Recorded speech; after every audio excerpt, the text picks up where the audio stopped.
Senua, the outcast who became a warrior, who faced her demons and challenged the gods for her lover's soul, has accepted the voices, the furies, as part of herself.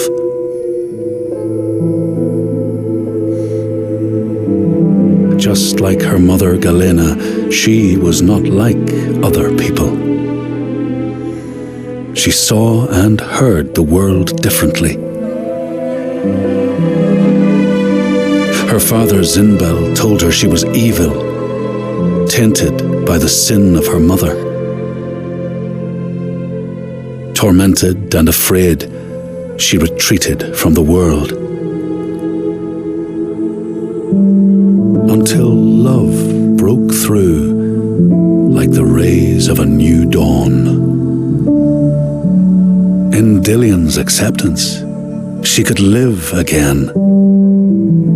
He gave light to her mind and freed a warrior from her body.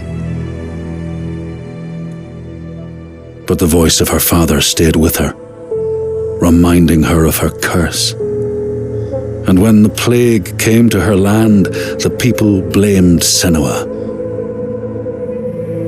She took her darkness with her, banishing herself to the wilds. So she was not there when the Northmen massacred her people and sacrificed Dillion to the god of hell. Senua's torment was so deep that the world around her fell away. She took the head of her beloved, the vessel of his soul, and vowed to go to hell herself to save him.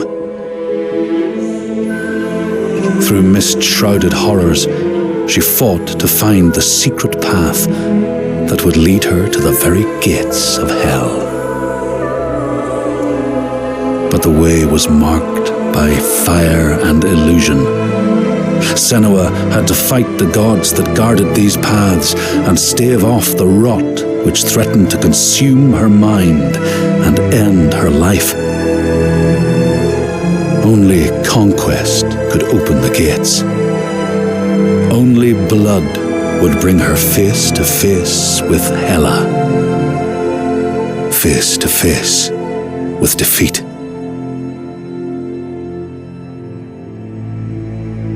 Once again, Senua was engulfed in darkness, lost in a maze of misery and confusion, until Dillion's voice led her to the promise of victory, a sword that could kill a god. To win the sword, Senua would drown in her darkest memories, pulling at the shards lodged in flesh, mind, and soul. She pressed deeper into the underworld, resisting its grasping hands and deafening cries, until she found her prize before the guardian of Hell's gates. Senua released her rage, a fury that could not be stopped, not by savage jaws, not by waves of warriors, not by the pull of death itself. In defeat and desperation, Senua begged for her beloved's release. But a sacrifice must be made, and burdens cast away. Senua's fate was never in the hands of the gods, but in her own.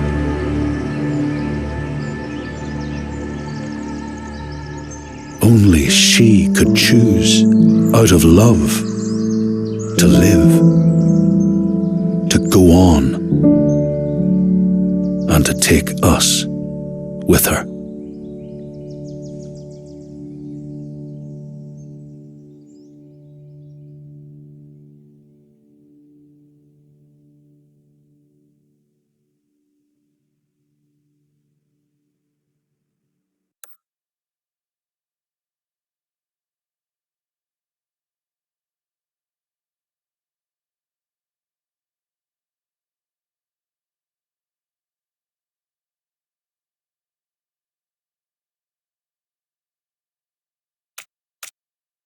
Do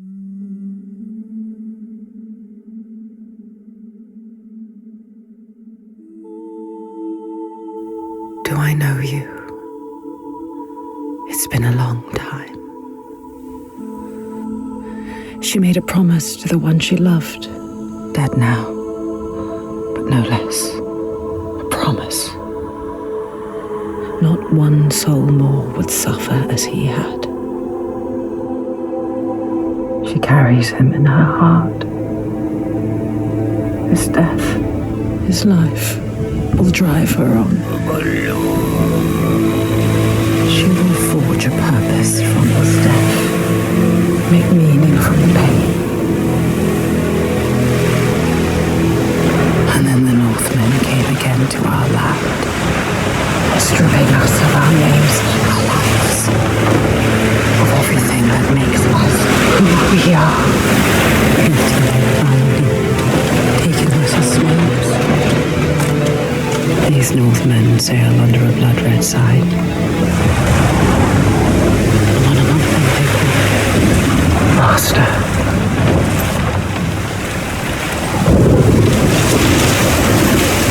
Senua will follow that sign. She let herself be taken, dragged in chains to their ships, so she can trace the poison to its source, find the heart, and cut it out. Stop the slavers, keep her bonds.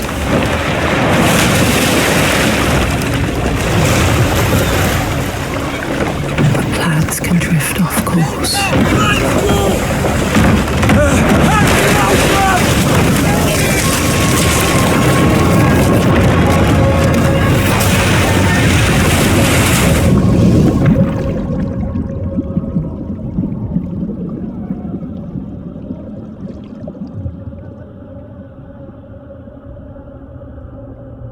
It begins as it ends.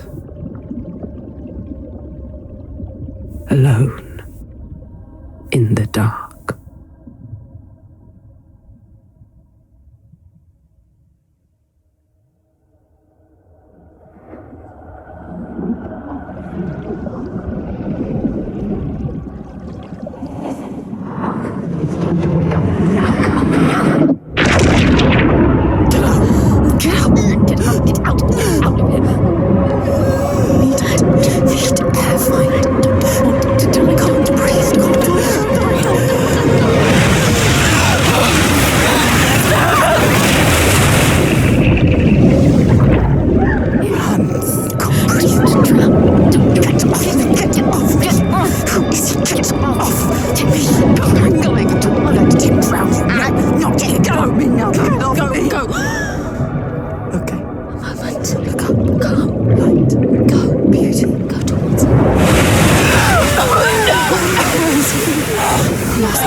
Even when you're pulled by forces dim and vast, fate can stop you cold.